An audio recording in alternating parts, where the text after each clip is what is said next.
This episode of Capes and Lunatics is brought to you by Tweaked Audio. Get awesome headphones, go to tweakedaudio.com and use the coupon code Southgate to get 30% off, free shipping, and a lifetime warranty. Or you can get there through the link on our website, southgatemediagroup.com. This is Luca Perich, and you're listening to the Capes and Lunatics podcast. Recording has started. Greetings, heroes!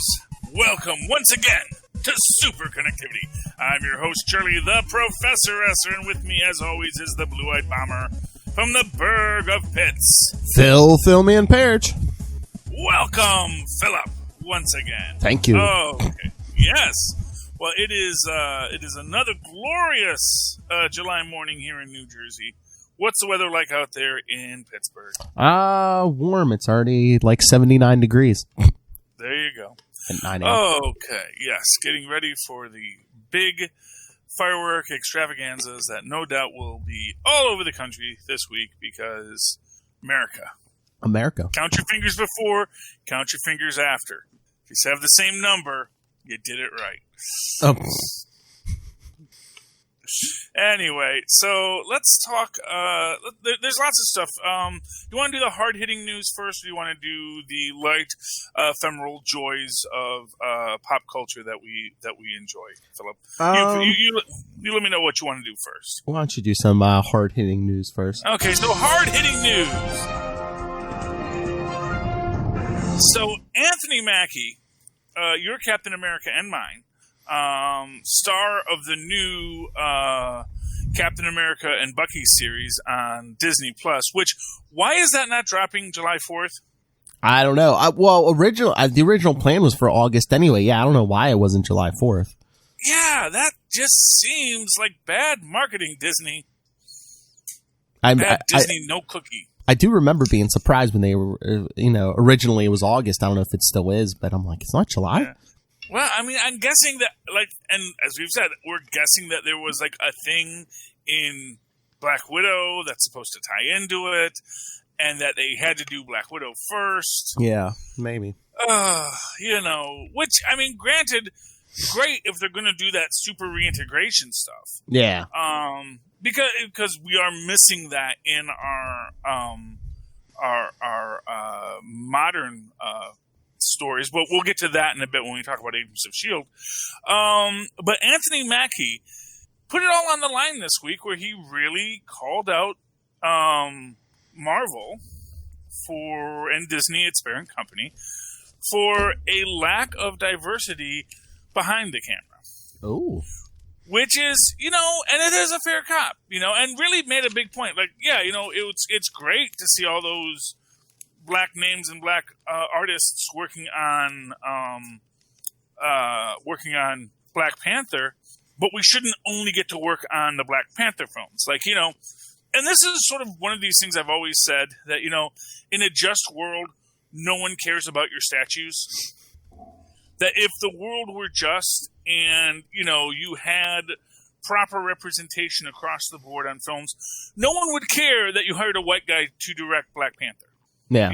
If Carl Reiner was hired not Carl Reiner, you can't hire him to direct anything anymore, sadly. By the way, yeah, can we just take a moment to say goodbye to Carl Reiner, who was a great genius of comedy and one of the best straight men you could ever ask for, as per Mel Brooks.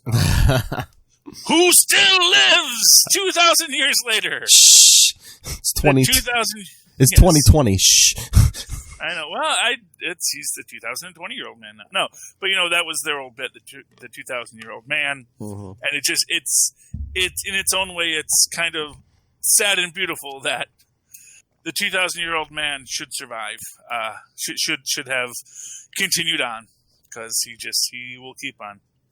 That's the hope, anyway. That was the deal, Red. Anyway, no. So, and for those who don't know, Rob Reiner, if I recall correctly, I believe it was Rob Reiner, directed Mississippi Burning. This is way back in the 80s. And there was a lot of talk at the time of, should white people be telling black stories? And you know what? It's a fair cop. But then again, and this is about temporal dynamics here. there was not a name like Rob Reiner, and if it wasn't Rob Reiner, it was another big name at the time, who could tell the story of Mississippi Burning, and that story got to be told. So that was always the trade-off in the past. We're not there anymore. And now you can have a big-budget spectacle like Black Panther, have a black director and a black writer and black costume designers. But the problem is, if that's the only time they get to work, then it's still not a just world. Mm-hmm. You can't create, a ghetto is a ghetto no matter how nice the ghetto is. When you have, this will be the separate, even if it is fully equal, separate but equal is always inherently unequal. Because it's the statement that there is another part of the world that you're not allowed into. And here's the thing, and here's the big question about. Now, first off, I will say it was a brave statement, regardless. Mm-hmm. But I myself am of the belief that Disney was okay with the statement, that they actually maybe even wanted to be called out, so that they could give a public mea culpa. And I think that is indicative of what we've seen in Hollywood of late. This idea of the mea culpa and this effort to change things. And now, and of course, granted, we're getting that little bit of a backlash now because they're like, no one cares if a scene was maybe blackface on the Golden Girls, And I was just watching Beverly Hillbillies today where they did, where Ms. Jane asks some geishas to paint her up as a geisha so they can play a trick on Jed Clampett. And it is a thing that is, in our day, makes us uncomfortable, but at the same time, no one was asking for that. They want a just world. And these things, like statues, like blackface, they can be a great way to get people energized about things, but that's not really the goal. Yeah. And the goal is to change the world, and I think Disney will be a part of changing that world. I think they've always wanted to be. I think that, you get blinded by your own success sometimes. Mm-hmm. And it's sort of like there was a posting recently about Killing Eve, where someone was talking about how undiverse their writers' room were. It was a writers' room that was half women, mind you. Because they were like, here's our great COVID writing staff getting together, writing more episodes of Killing Eve. And someone said, you have an Asian lead and you don't have an Asian in your writing room. Now granted, it's a film with 2 female leads and they have 5 female writers, but it goes into this idea that it's so easy to get blinded by your own success. Mm-hmm. To say, we are telling these stories, we are putting these people, we are bringing people in.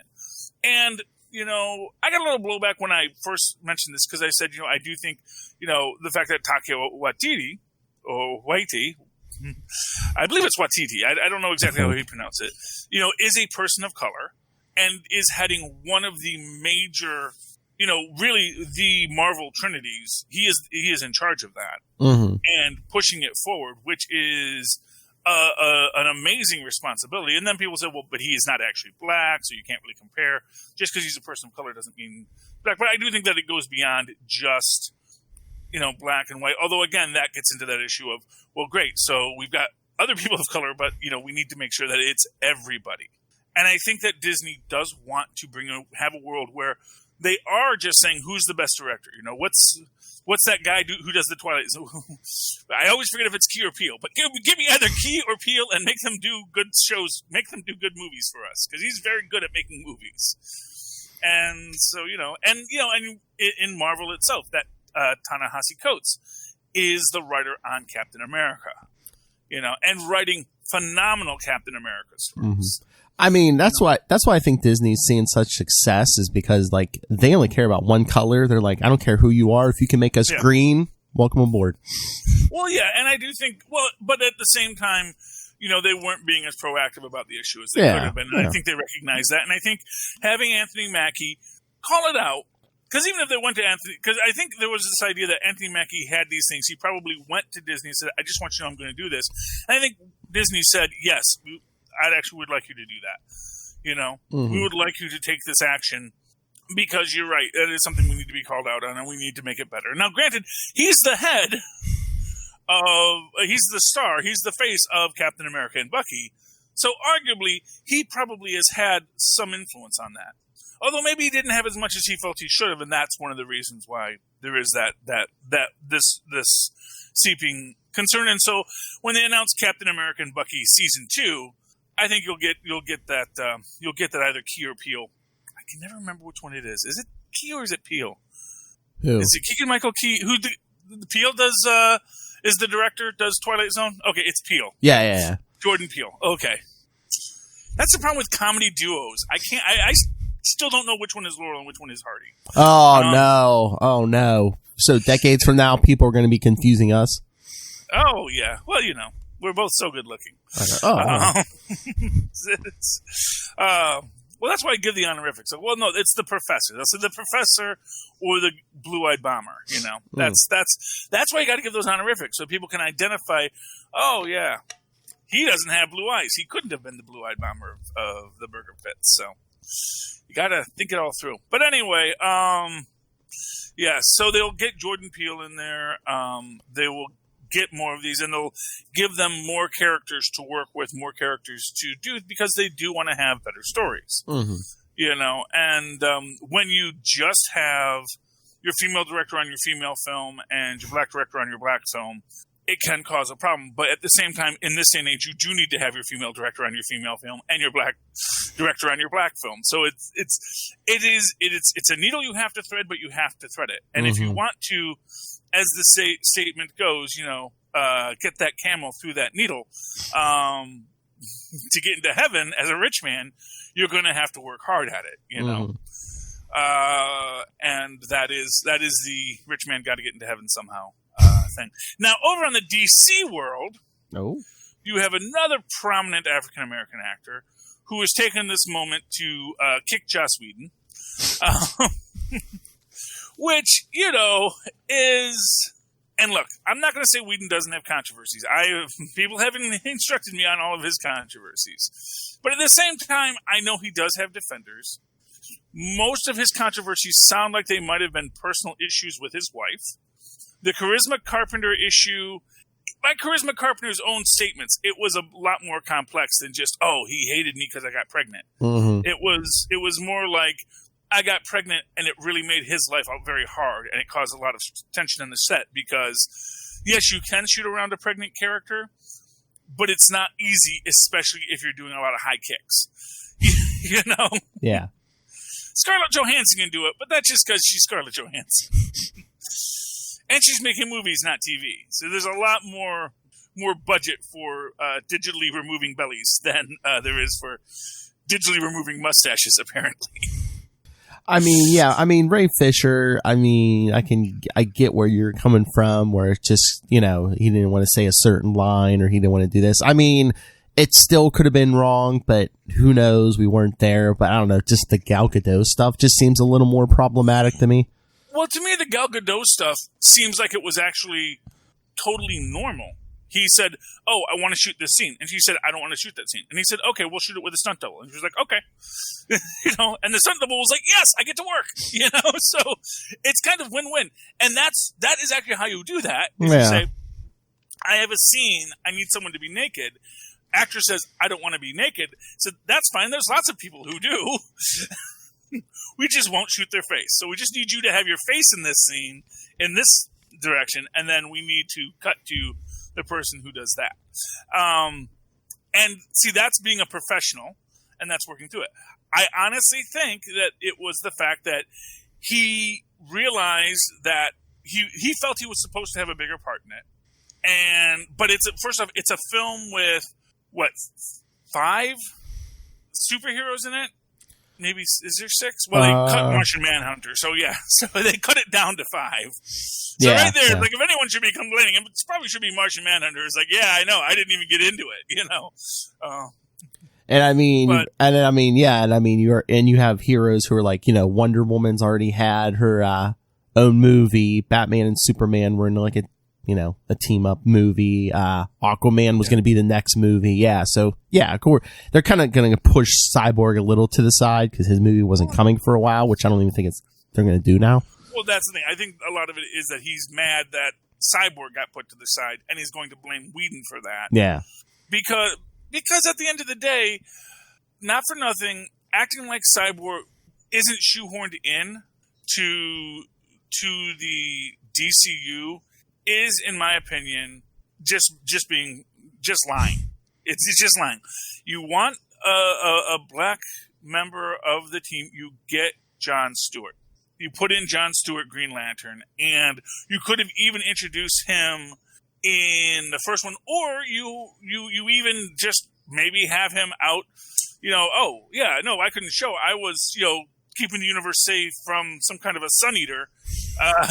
Two galaxies over, dude. It's a big sector. Yeah. It's a big sector. I can't be here for every time Superman decides. And you guys had a Superman. What do you want me there for? That's the thing. I've always felt that whenever people complain about, well, why didn't this superhero show up? Why do you assume that superhero wasn't doing their own thing? It's like when Agents of S.H.I.E.L.D. is dealing with Graviton while Thanos is coming down. It's like, we couldn't go help the Avengers because we had to deal with this problem. And there's another problem every 5 minutes. I mean, the whole cyborg thing, it always seemed to me since, they started that in New 52, at the beginning of New 52, put him in the Justice League, which I have no problem with, but I'm just like, I just think his place seems to be more with his friends in the Teen Titans because there's so much history there.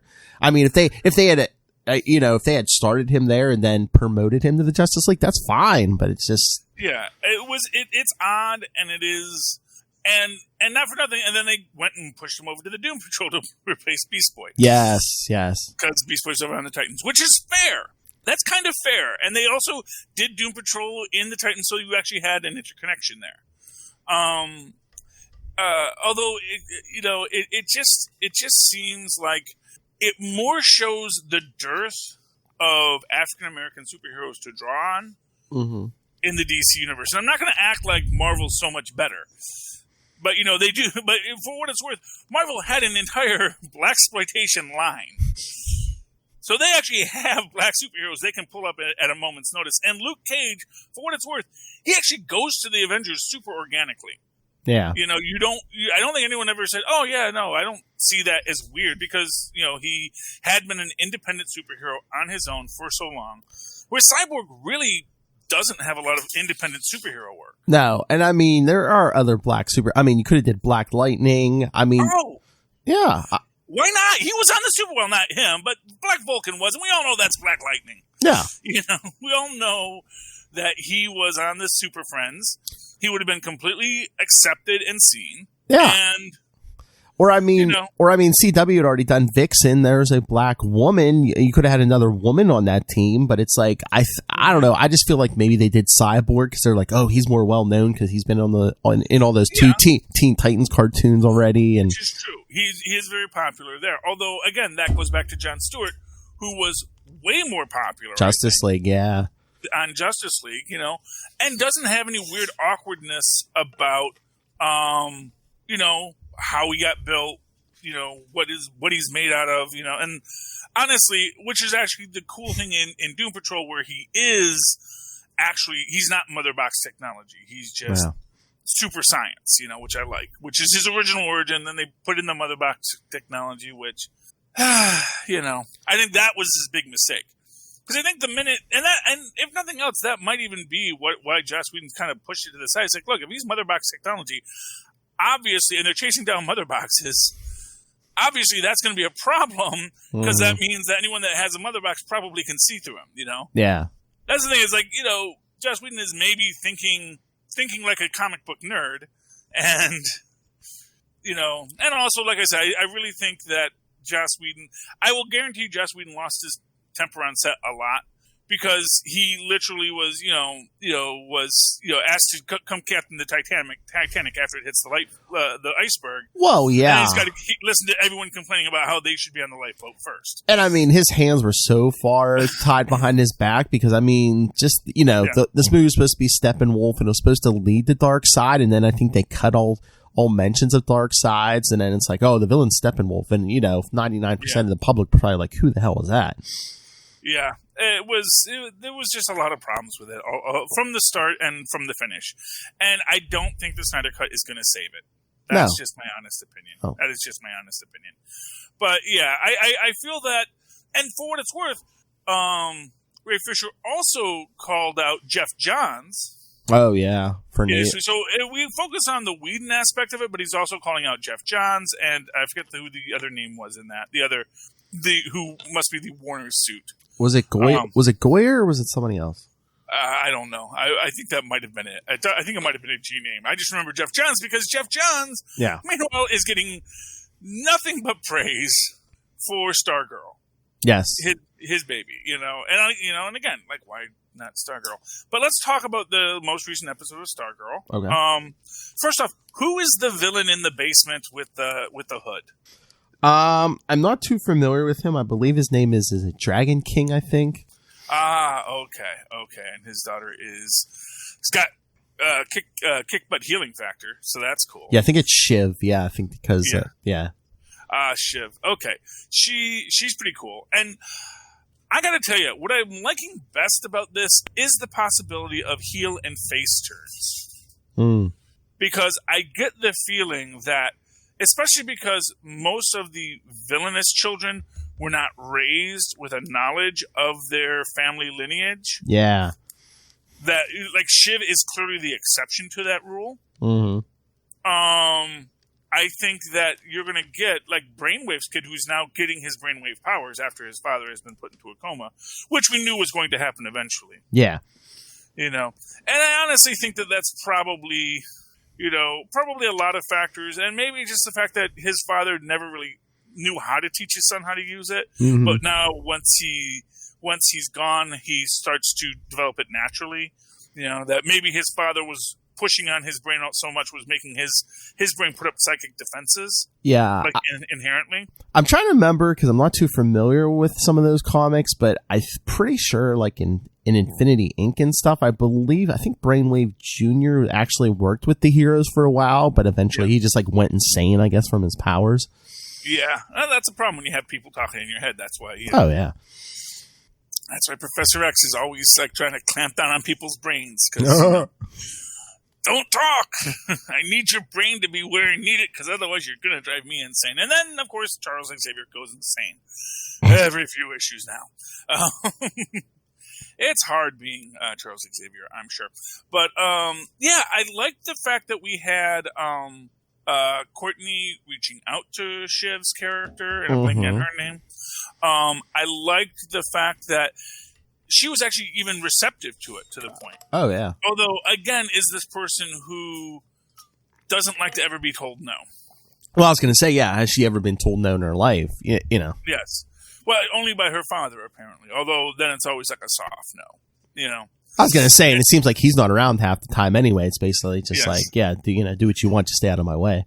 Yeah, because I don't think we've even seen him outside of the basement. Maybe we have. We just didn't know who he was. Oh, yeah, true. A big reveal on this is apparently the janitor is maybe, I'm guessing, Shining Knight. I think so, because it wasn't his name like Sir Justin or something, because like even his uniform said Justin on the name patch. I think there's something like that, and that's cool. Now the question is, does he remember that? Was he made to forget? Oh, maybe. And and so it's like it's returning to him slowly. Because he does his whole, line at the end where he's all forsoothing at, I forget who he's forsoothing at, but I think it was Courtney.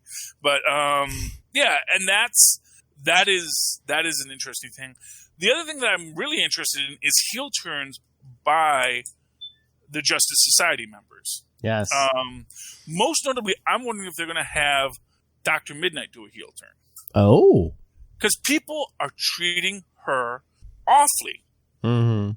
Throughout the episode, they're treating her awfully. They've always treated her awfully. And again, she really calls out Courtney in this. Because when she goes and beats up all the dummies, which is like, great, you destroyed all the dummies. This is supposed to be our practice session, and you're just too hyped up on power. You just want to fight, which also raises that question: is could Courtney do a heel turn? Really, I think any one of these characters could at any time do a heel turn that we're seeing in the hero group. I mean, when you think about it, so many of these people are these awkward people who have had hard lives, which is how you define a supervillain, Mm-hmm.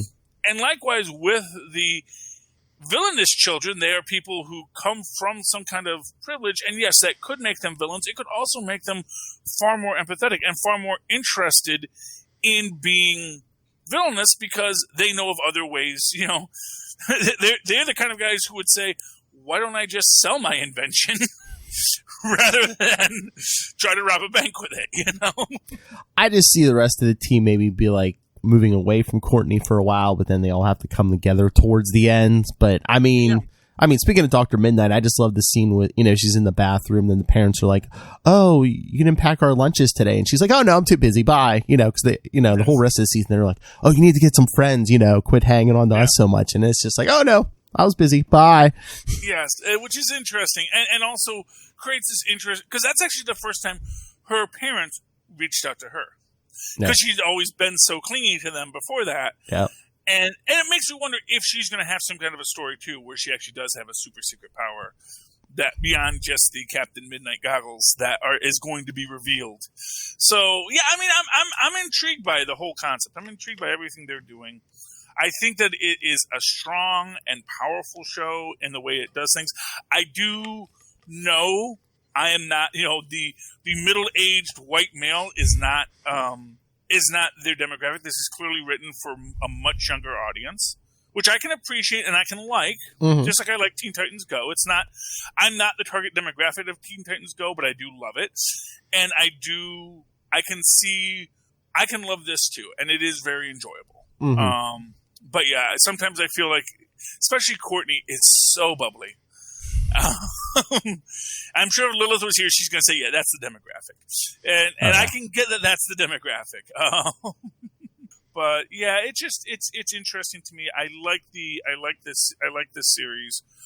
I'd like to see more with Stripey, and I would like to see Courtney have a little more maturity. Yeah. Because right now, that's my point. Is like it seems like Courtney has the least maturity of any of the Justice. It's sort of like this weird thing where at first we think, "Oh, she's the leader," and then we're like, "Oh no, you're bad at your job. You're not being a leader. You're not reaching out to people. You're not building these relationships the way you should." Well, that might be on purpose because one, that might be, you know, Courtney's journey to like find this maturity as she goes along. But two, maybe that's, you know, maybe by the end of this season or something, maybe they're going to be like, "Well, why are you our leader just because you were here first?" Maybe they make Beth the leader. Yeah, maybe. Or our man. Yeah. Or anyone. Oh, and that was the other thing I really want to call out in this, because I think this is speaking of heel and face turns, the most important possible face turn in this is Grundy.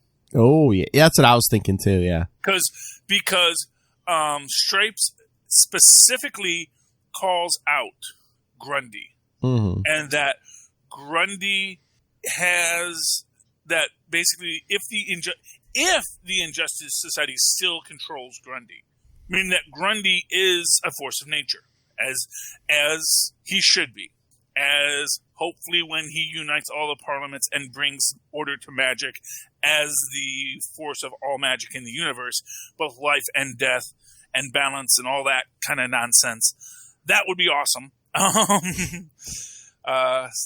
You got to go watch our talks about Justice League Dark over on the Capes and Lunatics podcast, so you guys can scroll up for that. But the idea that Grundy, who is locked away and clearly not happy about it, oh yeah, because he growls at Shiv. He's like, "Don't growl at me," you know. I mean, yeah, I could see that just from what they've done in the comics before. Just, you know, yeah, the Injustice Society keeps him locked up, and then, you know, the minute maybe one of these young girls in the Justice Society is nice to him, it's, you know, oh, pretty girl, nice to Grundy. Guess what? Yeah, exactly. Oh, you know what? And I bet you it's going to be Dr. Midnight. Could be. I bet you that both of them. In fact, you know what? I will bet you that's going to be It's going to be Dr. Midnight's heel turn and Grundy's face turn. They're both going to be felt like they've just been pushed around too long, and then he's going to go, goggle girl. You know, it's like he used to go bird nose or bird girl. Yeah, goggle girl. Yes. Or it could even be Yolanda Wildcat, because, you know, she could be like, "Oh, you've been locked up for a while? Yeah, me too. I know how that feels." Because her parents have grounded her for a while now. Yeah. Not the same. Yeah. But, yeah, no. Yeah, I'm sorry. When you used to be class president and, you know, you... honestly, to me, the whole I showed my boob, and that to me is like, as a middle-aged guy, I'm like, really? Would people be that upset about it? Now, granted, you know, I'm from an immigrant family, but, you know, I feel it's very hard. I always have a hard time identifying with parents that are like just kind of mean to their kids. I just took it as like, are they like super Catholic or something, and they're just, Well, but then again, it's sort of. I know. It's like, it's hypocritical. I know. I agree. Yeah, but it's like, oh, my kid is gay. I have no child anymore. It's like, no, you still have a child. You should deal with this, And it's frustrating to me, just the idea that they're going to disown her just because of this. It's drama for the sake of drama. Yeah. Yeah, and it just that bothers me in its own way. Yeah. But then again, it's written for teen girls who are going to be like, yeah, my parents are just that awful. They don't let me do anything. I totally see that. I guess, and I know you want to punish your child, but don't you think she's getting punished enough at school? Not for nothing, and it is that's the thing I'm getting at. So yeah, but no, I would love to see Grundy, and honestly, I really love Dr. Midnight's character. That's Beth, correct? Yes, yeah. I love Beth. Yes, she is my favorite character because, as an awkward nerd myself, who dreamed of being a superhero, it's like, yes, go, and no one takes her seriously, which really bugs me. Yeah, and I really wanted to see her fight because I really wanted to see how the goggles could be used, this super knowledge ability, and just say, oh, well, I saw where it was going to go. I knew it was going to do this, this, this, and this. And so I did this, this, this, and this, sort of like the Amadeus Cho factor, that kind of thing is really cool. And I would love to see stuff like that with that character, but we haven't gotten there yet. And right now we had to tell Chloe's story. I actually got shocked when Shiv's face got all messed up. Oh yeah! Like, oh my gosh, it's gonna be her face, and then it's like, nope, it just grows right back. She's like an evil X-23 or something. Yeah, well, I mean, I think that's what they're going for, and it was clear that obviously, I get the feeling she was, she was made better, as they say. Oh yeah. And because as her father says, I don't have time to prepare another wife to take care of you. Oh yeah, they said her whole personality changed after the mother died, and she got this stepmother, which they're trying to trick everyone into thinking, oh, it's the evil stepmother, but maybe the father was started experimenting on her then. Yeah, that could be it too, and any number of things. Although, why the mother was, of course, the mother might have been a supervillain too, but then it's like, but this is my daughter. I don't want you experimenting on my daughter. I was gonna say, I'm a scientist. She might just disagreed with that father, and I could see that father killing her. Just like, oh, I'll just create one who is more subservient. Yes. Although, speaking of experimentations on people, let's talk Agents of S.H.I.E.L.D. real quick. Yes. Oh man! And so they did not make Sosa the Spirit of 76 as I had hoped. Yeah. But that's what I love about Agents of S.H.I.E.L.D. I have all these theories, all these ideas. None of them are ever right, but I always like what they do anyway. I never get so mad when my fan theory doesn't come to true because it's always a good story that they tell anyway. I mean, he's not going to be the Spirit of 76, but what if next episode we find out that Mac became something because he does take off at the end of the episode and I guess meets up with them in the 80s then? Well, yeah. Well, did you see the scenes of next? Oh yeah, he's got the big beard and stuff. Yeah. Yeah, I don't know of any superheroes with big beards, but Well, as you can, it's not going to take it, a decade to grow a beard though either. Yeah, that's true. So it would be kind of neat to see what he does.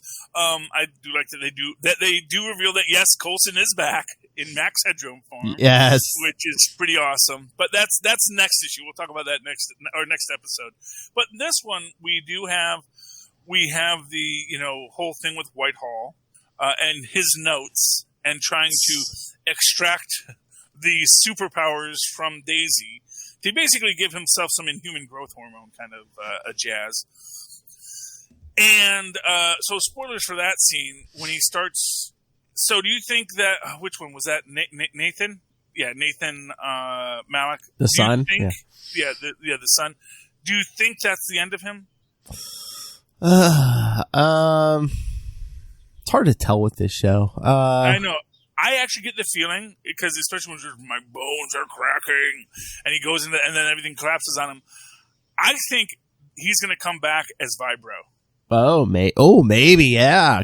I would love to see him as Vibro. And Vibro is a very 80s looking character, so I could totally see them, especially with, Gideon Malik, sort of maybe with his brother, who's now kind of, mentally and physically twisted, but is super powerful with these Vibro powers, Yeah, he could even go into a coma and come out, all his body mutated or something. Yeah. Yeah, well, anything. Yeah, you don't have to mutate him. I mean, just, like I said, purple jumpsuit and visor glasses. That's Vibro. And that is as 80s as you get, kids. And they're already in the 80s because they do jump to 82, I think they said. I missed that part, but yeah. It's the 80s. Yeah. Because, and again, it's interesting because they do the first jump.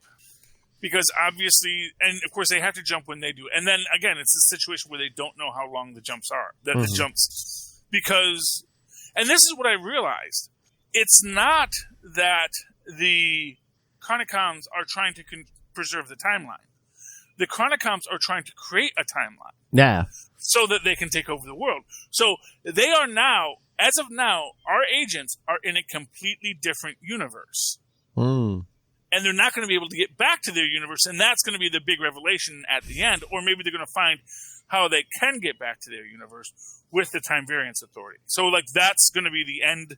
The end of it is you're going to have Fitz and Simmons reunited at the end in the Time Variance Authority, and it is going to be this universe. The minute they went back, it was a different universe.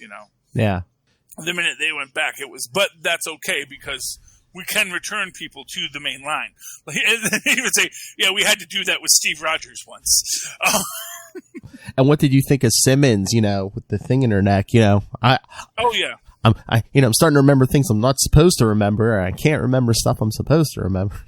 I know. That was awesome. And again, one of these things where I had a theory. I said, she's clearly an LMD. She's clearly a Chronicom-based LMD2. With maybe that's her connection to her real brain, and that's why she's getting disoriented, is because with the time jumps, she's separated from whatever vat her brain body is in, and then it's like, no, that actually is her body. They just have to. She has a device in there that keeps her mind working, which again, it's this great way that they can give you a lead, let you form a theory, then completely undo that theory and make you go, bravo. And that is what makes Marvel films good, is no matter what you think about them, you don't walk away. It's not like Star Wars films, where no matter what they do, everyone hates it, because that's not what I think they should have done, And I think what Marvel does is they're smart enough to say, we're not going to get what people want. We're not going to get what people have been waiting for, but we have to make sure we're giving them something good. So whatever we tell, it has to be a good enough story that people walk away from it and say, yeah, that was a good story. I did not expect that to happen, and that made it fun. And so I'm glad they did it that way. Because it's always more fun when it's something you don't expect. Oh, yeah. So, I like what they're doing over on Agents of S.H.I.E.L.D. right now. I am really looking forward to seeing where they go by the end of this season. It just hit me. They're doing the 80s the next episode. After that, I wonder, are they going to jump to the 90s, and are we going to get anything to do with, Captain Marvel? Well, we might. We might. Are we going to see them, behind the scenes, be like, okay, we got to stop the Chromocoms from, we have to let the Skrulls and the Kree and everyone do what they did the first time. We can't let the Chromicons interfere with that. Well, that's going to be an interesting question, because they are going to be, because like I said, right now, and Sybil calls this out, which is it's just a new branch. Yeah. And we can see where we want to go from here. That branch was cut, but we're in basically Sybil says we're in a new timeline now. And what we're doing is we're manipulating this timeline to make our world. Meaning that all of these things that have happened, all of these things that have changed, much like when the Avengers went back in time, it is just something that changed the difference and changed the world and changed the way that it moved forward. So that, and obviously this wasn't the world with, old Cap. This was the world with where something else happened because they went back in time after Endgame. Actually, interestingly enough. So essentially, whatever Cap did, it actually happens after Endgame, if I recall correctly. Because this was like, or does the last season, the season before I know it takes place after the snap, but I think but maybe it was before the end battle in Endgame. Maybe. I'm not quite sure because I know it was a 5-year jump, but I think it was a 10-year jump in Endgame. So I think that might have been what it was. Yeah. No, well, it was a 10-year jump in Endgame, a 5-year jump in Agents of S.H.I.E.L.D. Endgame was 5. Endgame was 5? Yeah. Oh, so then maybe it takes place after Endgame. So yeah, they just don't mention it. Yes, but either way, the fact that they went back in time right now, we know that they aren't going back to their original timeline. Yeah, well, I mean, I mean, it could have been before Endgame because Endgame was 5. But remember when we got Coulson as the villain? What's his face? Wasn't that only like a 2 or 3 year jump that season or something? Yeah. Oh, you know what? You're right. It was So it happens. So that season happens in between Endgame and Infinity War. Yeah. And Infinity War. Yeah. Okay, that's how it worked. But I just realized something. You know who we might see by the end of this? Franklin Richards. Because they made a point about going to a place outside of time where the Chronocoms couldn't see them. And yes, they could have gone to the Microverse, or they could have gone to the place at the end of time where, Nathaniel Richards and Valeria Richards have been hanging out. I think with Howard the Duck at one point, just to, and I believe that's also where the Time Variance Authority is located. It's, they went to that limbo space outside of time, and that's a very brilliant aspect of the concept of what they're trying to build into here. So, they do say that they're going to bump up against the Marvel Universe or the MCU, which also could mean, if they go to the odds, they could be in that universe with Loki stealing the Tesseract. True. Yeah.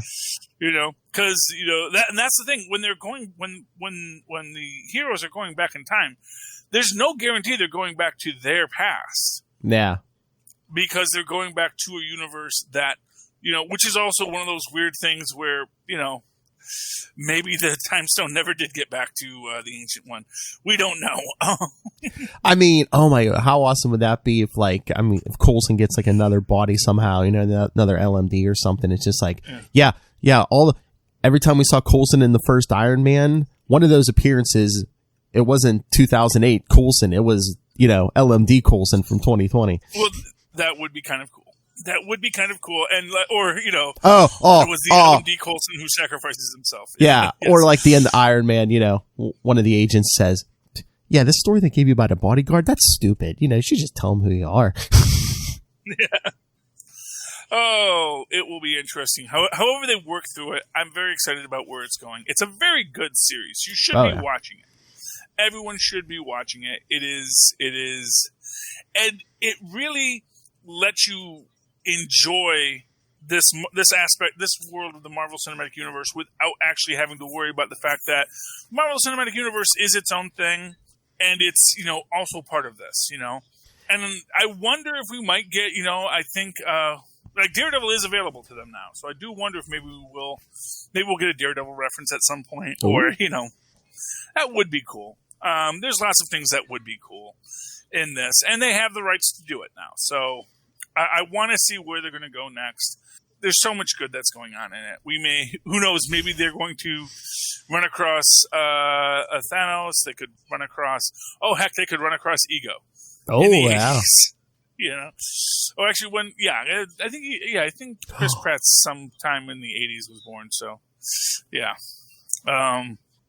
There's lots of things they could do to bump up against the Marvel Cinematic Universe. Yeah. They could meet T'Challa's father. Ooh, yeah. You could get out the old space-time codes. Oh, yes, time travel. Yeah, so I'm familiar. Also, I'm very curious to see what happens in the next episode because obviously General Stoner knows about them. Yes. knows Max. So that, if nothing else, that explains why they're at the lighthouse, why it was shut down, because clearly they're running their little shadow operation under Stoner's guidance, you know. They jumped to 82. They were able to confirm that Stoner is Stoner, you know, has not been replaced by an LMD, etc. And, you know, maybe even they are working with them to try and deal with the Hydra problem. Because, let's face it, Stoner now knows about the infiltrations and such, so he's probably going to be a lot more observant about these things. Yes. You know, I'm also hoping we get Sousa's leg in the next one. Yes, yes. Because we didn't really have time to get him a leg in the last one, but by the next one, I think we'll have that time to have him outfitted with a new leg. So he's going to have his robot leg. He's going to be awesome. Although one thing I will say about this episode, he moves around really good without his cane for having one bum leg. You know, a little bit of a suspension of disbelief on that, although we don't know how much of his leg he really has. You know, and he's still. But I watching a lot of the old Peggy Carters, that leg was a lot more of a problem in those episodes than it was in this. So yeah, though this does take 10 years after, so maybe he's just gotten really used to it by then. So anyway, Philip, I think that's all I got to talk about. Is there anything you want to hit on this month, this show? No, I think we're good. Yes, tune in shortly for the Capes and Lunatics All Thor special. Happy Thor's Day, if you watch this on a Thursday. And in the meantime, you know, you are probably listening to this right now, and you may be saying, you know, my audio is not what I would like it to be, and that's probably because you're not listening to it on Tweaked Audio headsets. If you go to tweakedaudio.com, that's tweakedaudio.com, you can go there, check out their wide array of both wired and wireless headsets that will give you that sound quality that you so love. And once you have that, you can listen to all of these podcasts the way they were meant to be. Likewise, if you are, you know, looking for something else, you say, you know, I'm done. I listened to all these podcasts. They're great. But, you know, I need something to challenge me mentally. Well, then why don't you go over to huntakiller.com. That's HUNTAKILLER.com. And help private investigator Michelle Gray solve a cold case, sort through the evidence, decode ciphers, piece together the clues, and solve the crime. You know, it's like an escape room delivered to your door every month. And finally, why don't you go down into our show notes, find a link to Amazon in there. It's our super special secret link. You click on that. It's going to take you right to Amazon, where literally the whole world is theirs for you to purchase. Buy anything you like. We don't care what it is. You can buy other podcasts for all we care. You can even subscribe to things, because I've noticed that my CBS All Access actually goes through Amazon, because I first purchased it through my Amazon Kindle, my Amazon Fire. So buy some stuff there. We'll probably get some kind of deal on that. So I don't know what, but I'm just saying it's kind of cool that you can buy anything you want there. And while you're there, check out Pod Life the book, because it is the book about the life of podcasting. And if you are listening to this podcast, you probably are interested in podcasts. And maybe even if you don't want to start one yourself, you'd like to know what makes the people who podcast do it. Why? How? Where? So that's the book for you. You'll see how podcasting has saved some people's lives, and how podcasting has just given a lot of people a lot of joy. So that's something to check out too. And in the meantime, if you buy any of these things, or even if you don't, one last thing. If you like Star Trek, check out our Patreon page for Capes and Lunatics, because we have a very super secret, only for Patreon customers, secret Star Trek podcast coming up. The big Patrick Stewart birthday episode. That's right. Watch for it. But only if you subscribe to our Patreon. Anyway, in the meantime, Philip, if people need help finding things, doing things, reaching out to you and touching you, how can they do that? The easiest way is to just email us, capesandlunatics@gmail.com, or call the voicemail 614-382-2737. That's 614-38-CAPES. Okay. And if they would like to email you, did we give the email on that? Yeah. capesandlunatics@gmail.com. Yeah. You know what it is? Because I always give my personal, you give the business one. Yeah. So Phil doesn't want you cluttering up his inbox with your personal stuff. Just send it to the to the company box, he'll get to it. I just thought it was confusing throwing out. I used to throw out 2 emails. I'm like, just throw. I mean, it all comes to me anyway. So there you go. And in the meantime, if you'd like to write to me in that old-fashioned email way, the way our Maz and Paz once did, do so at superconnectivityblog@gmail.com. That's superconnectivityblog, all one word, at gmail.com. See, my personal email is also the show email. Ooh, I like how that worked. And, of course, you can always follow me on the Twitter. I live tweet Agents of S.H.I.E.L.D. Well, we can. Or sometimes I may fall asleep at 10:30. So, but I got the first half in there, and that was worth something to you. At Charlie Esser, that's CHARLIE. Yes, SER. Look for the 2 E's in the middle. For quality. Bing! Thank you, Maz. All right, my friends. Thank you for connecting with us tonight. Please do us a favor. Super connect with us again next week. Good night. good night. Dab. I don't know which way is the dab. I don't think it matters as long. I think your hands just have to. As long as you dab. We will ask Lilith because she knows because she is up to all the hep things the kids are doing these days. She's a real hep cat, that Lilith Hellfire. Millennial hep cat. She is, man. That's why we love her.